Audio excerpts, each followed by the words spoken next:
and FM around the UK. It's 5 Live. This morning, I went to speak to a legend in many people's minds, and not in many others. Professor Noam Chomsky has had many lives. While he was still a young man, his groundbreaking theories in linguistics shed new light on the way we speak and think and even believe. When the Vietnam War came along, he threw himself into the anti-war movement, and he earned his credentials as the tireless social activist he still is. The targets of his criticism have included President Reagan, unrestricted greed, social inequality, Zionism, and of course the invasions of Afghanistan and Iraq. He champions the Palestinians of Gaza, who live in what he's called the biggest open prison in the world, and with about 150 books to his name, he's still working at the age of 87 in the Department of Linguistics and Philosophy at the Massachusetts Institute of Technology, otherwise known as MIT. I joined him in his office there on Tuesday morning to discuss the fight against the so-called Islamic State, the chances of a workable deal emerging from the climate conference in Paris, and the diplomatic tension between Turkey and Moscow after that downing of the Russian jet. I asked Professor Chomsky what NATO should do when an ally gets involved in shooting down a Russian fighter for the first time since 1952. Well, NATO theoretically has a defense system which says if any member is attacked, then all members can respond. But and there have been cases like the kind I mentioned all the way along the line. We can only hope that no great power or even minor power will respond. These things have to be settled diplomatically, or else we're done. There's no room for playing games with military retaliation. I know that you've expressed concern about the role of Turkey in the Syrian conflict. This doesn't resolve anything, does it? It doesn't make it any clearer. No, the role of Turkey in the Syrian conflict is quite a different matter. Turkey is supporting the Al-Qaeda affiliate in Syria, the al-Nusra Front, and in fact apparently is supporting it so closely that, well, you may recall a couple of weeks ago the Pentagon sent in its first contingent of Syrian fighters who would have trained 50 people. They were immediately attacked, destroyed, melted away, so on. It seems to be the case that Turkey informed the al-Nusra Front that they were coming and they were prepared for them. The United States made a deal with Turkey that Turkey would allow the U.S. to use the eastern Turkish military bases to attack ISIS, and Turkey was supposed to do the same. But what they did was attack the Kurdish bases in Iraq, PKK. The PKK is almost indistinguishable from the Syrian YPG. It's their affiliate, and both in Iraq and in Syria, they're the main ground forces fighting ISIS. So we have this. It's not just Turkey. I mean, meanwhile, Saudi Arabia and Qatar are also supporting jihadi groups and may, not the governments, but individuals may still be supporting ISIS, as they've done in the past. This patchwork of, there's almost no one who is not involved in really horrible atrocities. Russia and Iran, of course, are supporting the Assad government, which has a hideous record, but they're the ones fighting ISIS too. It's there's simply no almost imaginable military solution to this conflict. About the only hope, and it's thin, is the kind of negotiations which are finally beginning haltingly in Vienna, which brings together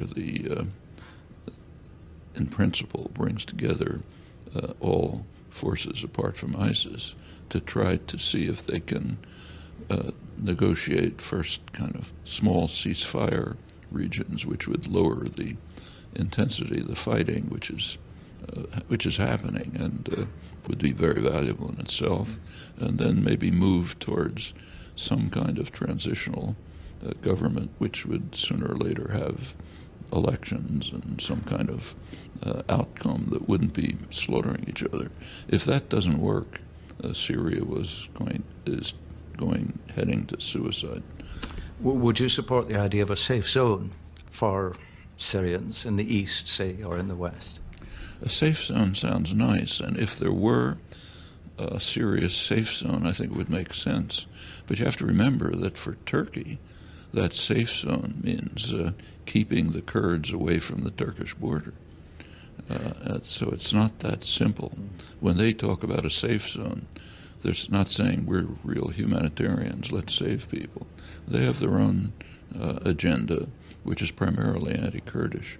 And the Kurds are the one group within Syria that have managed to establish a region under their control, which is where they have pretty much defended themselves and even expanded some into ISIS territory, and apparently have a pretty decent governing system running.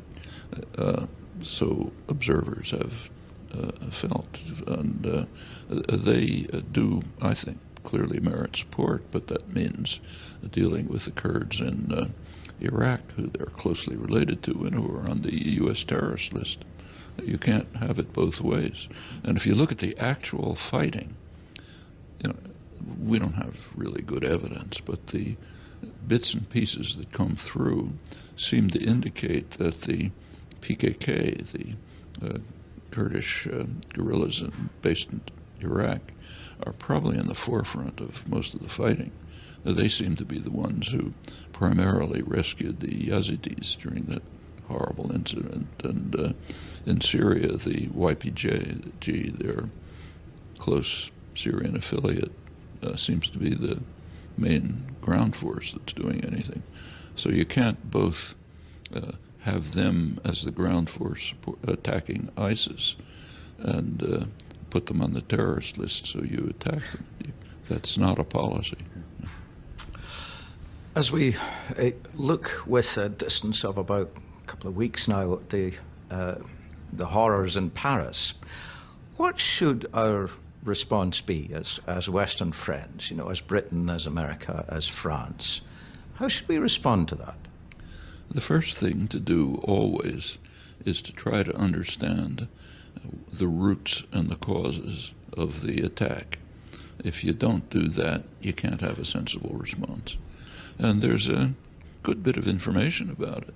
There has been extensive study of what makes young people from the almost always Muslim community, some others in the West, become part of this monstrosity. Scott Atran, others have investigated it in some detail, and it turns out that it traces back it doesn't have strong Islamic roots.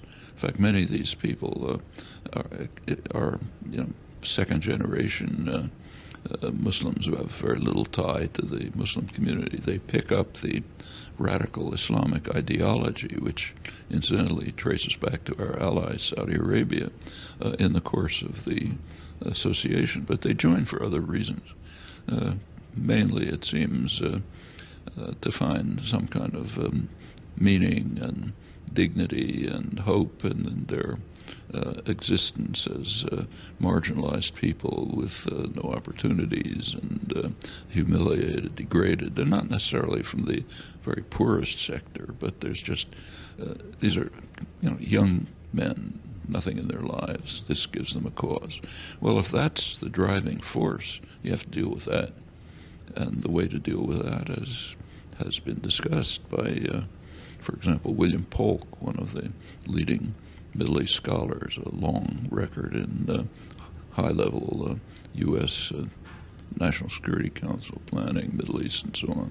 What he's pointed out is, look, the main thing, it doesn't sound dramatic, but the main thing you have to do is improve their lives, give them some alternative to the search for dignity, meaning, honor in becoming violent murderers with the utopian goal of establishing an Islamic utopia. You just have to create that alternative. Now, as for the particular act, the worst response would be military. That's what we've been doing all along. It's playing the game that ISIS is asking us to play and that Al-Qaeda asked us to play, which is attack Muslim communities, and they can use it as a recruitment tool. Virtually every serious analyst points that out.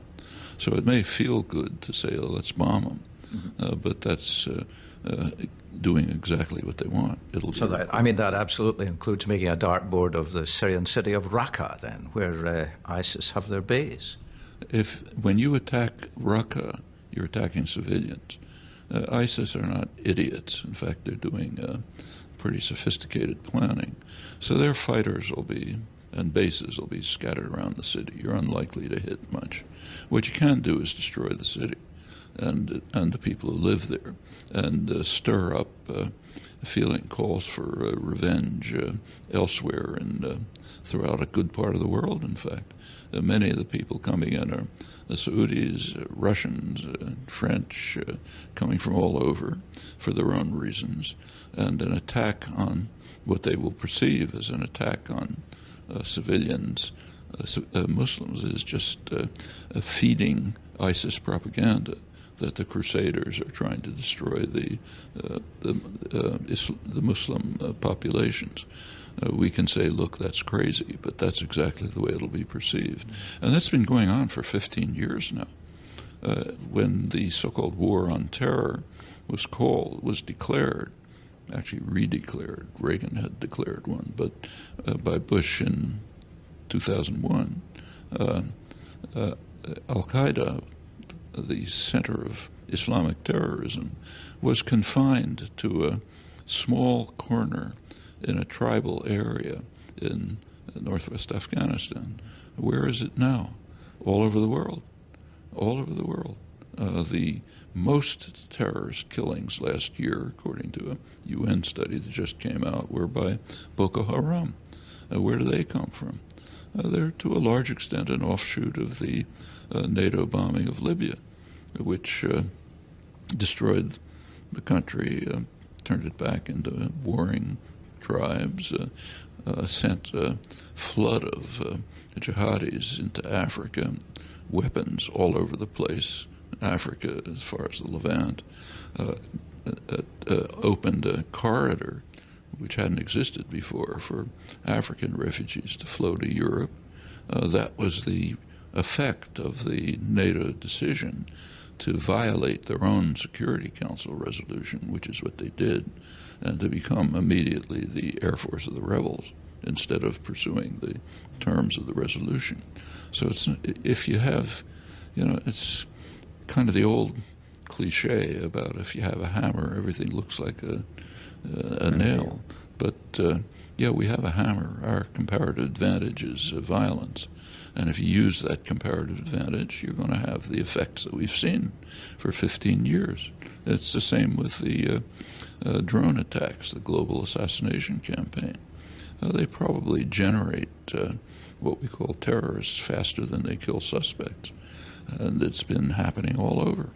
And if we decide to fall into the ISIS trap and respond to these atrocities by bombing them, that's giving them a gift. Same if the Russians decide to attack the ISIS for bombing the Russian plane. It's probably what they want.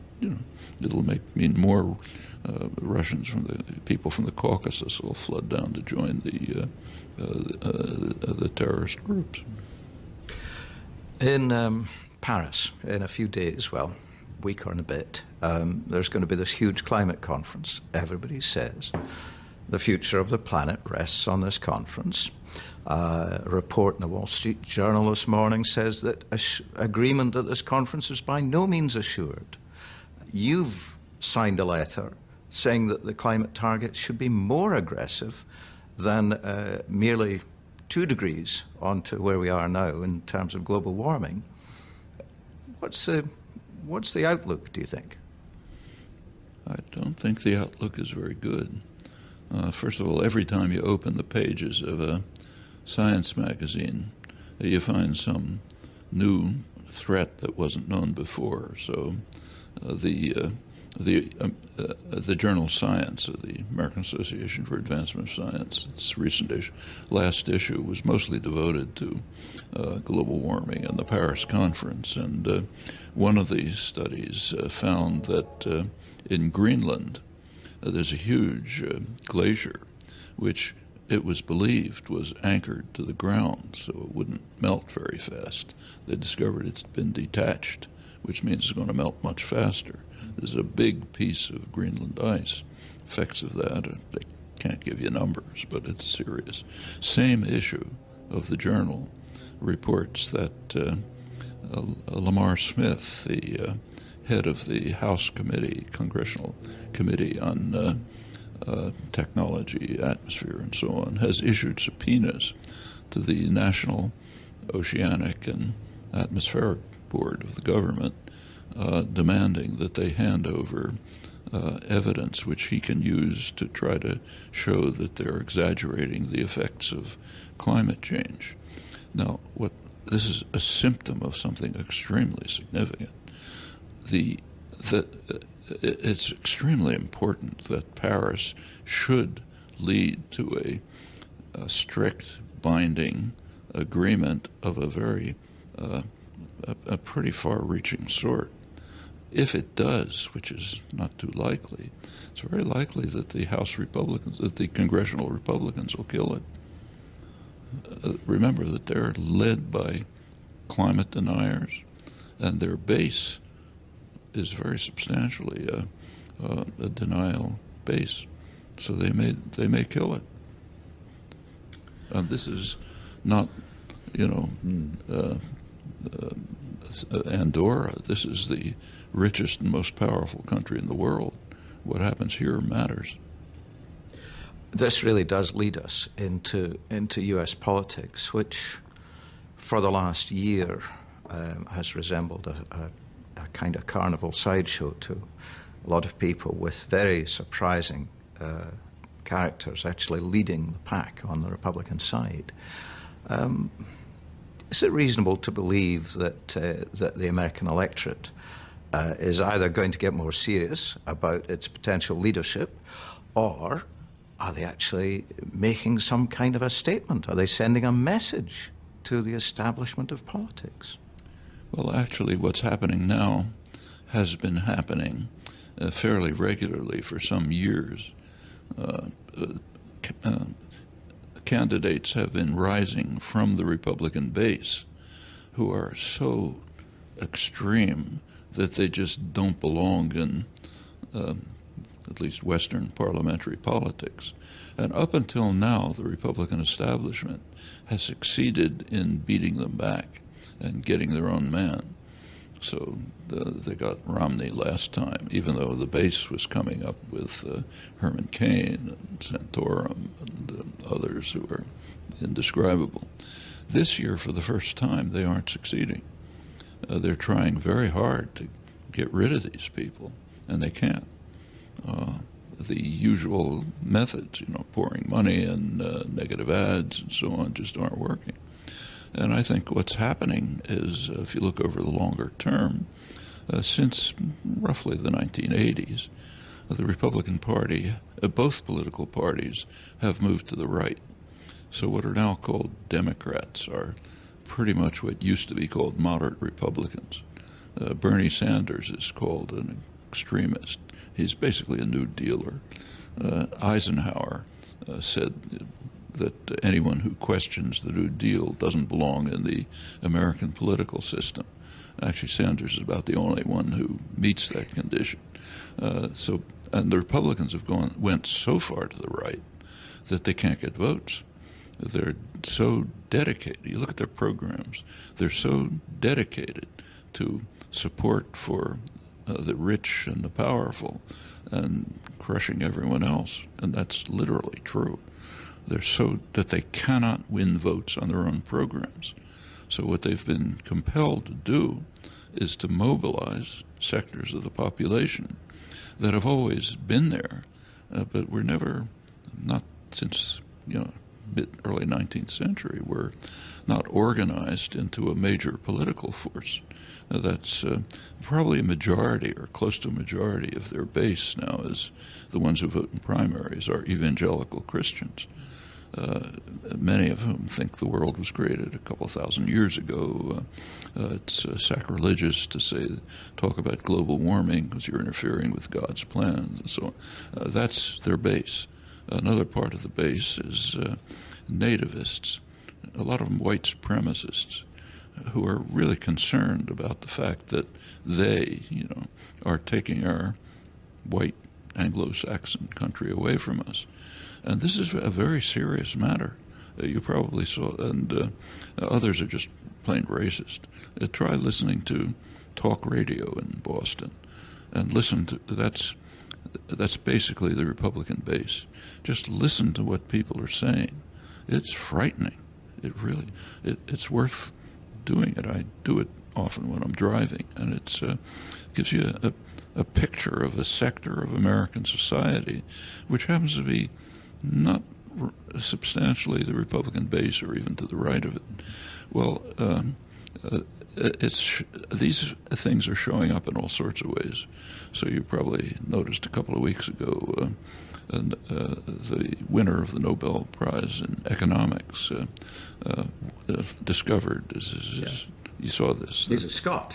Yes. Oh, is he? Yeah. Yes. He found that for the first time in modern history, mortality is increasing among a sector of American society, middle-aged white males, sort of 45 to 55. These are people who have been, who are the victims of the neoliberal policies since the Reagan years, which meant stagnation or decline for much of the population, including the working class. And they're not reacting by, as they did, say, in the 1930s, by organizing the CIO and building unions and supporting New Deal measures. The way they're reacting is by either giving up, like as in this case, becoming alcoholic, suicide and so on, or else turning to the kind of appealing conception that they are stealing everything from us. And they means, Hispanics, blacks, Syrian refugees, or simply the poor. So Reagan's welfare queen propaganda does touch a nerve. People in the sort of next to lowest quintile look down below them and have this picture of rich black women driving in their limousines to pick up welfare checks, scroungers who refuse to work, who are taking away our money and so on. Doesn't matter how crazy it is. These are things that people believe. And they have a certain basis in, like most craziness, they have some basis in reality. And that's becoming the base of the party, this kind of collection of sectors. And it has led to reached a point where the Republican establishment, which is going berserk, cannot get rid of these people. I have a last question, because you've been very generous with your time, but I ask this with disbelief. I can't believe I'm even asking this, because people like me have always dismissed it out of hand. But could America have a President Trump? Oh, yeah. It's not at all impossible. He's maintaining his lead in the polls. Frankly, I think it's unlikely. Remember that the primaries are not in New Hampshire's a little different, but most of them are not in the what are called blue states. That's where there are plenty of Republican voters, and I doubt that they'll supported Trump, but you can't be sure. I mean, the mood of the country is kind of frightening in many ways. Not the whole country, but significant parts of it. Furthermore, when the election, if Trump is nominated, or the Carson, say, or maybe Cruz, any of them,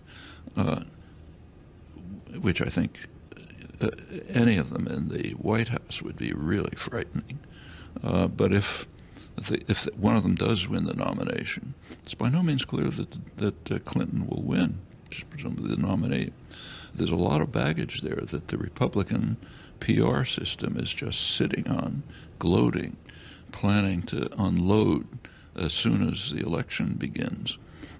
Clinton Foundation, all kind of shenanigans. You can read an article in Harper's about it this month, and so on. And who knows what will happen in a country with a mood, where a popular mood is partly substantially like this. The possible killing of an agreement in Paris would be a horrible consequent effect. But there are many other things. So, for example, when they take the Iran nuclear deal, which is welcomed all over the world, this is the only place where opinion is split. But if you look at the Republican primary candidates, first of all, they said virtually all of them, maybe not Kasich, are against it, and very strongly so. So right away there was a debate between, I think it was Bush and Rubio, I forget which two, about whether they would bomb Iran as soon as they were elected, or wait until after the first cabinet meeting. I mean, can you imagine the consequences of that? I'm not saying they would do it, but they're talking about it. These are the plans. And again, this is not Andorra. This is a country that matters. And you may have noticed that one of the recent Gallup polls of international opinion asked, among other questions, which country is the greatest threat to world peace? And the U.S. won by a huge margin. No other country was even close, way behind. In second place was Pakistan, inflated by the Indian vote. Other countries very low. This was not reported in the United States, but that doesn't mean it's not a fact. And I think you can see reason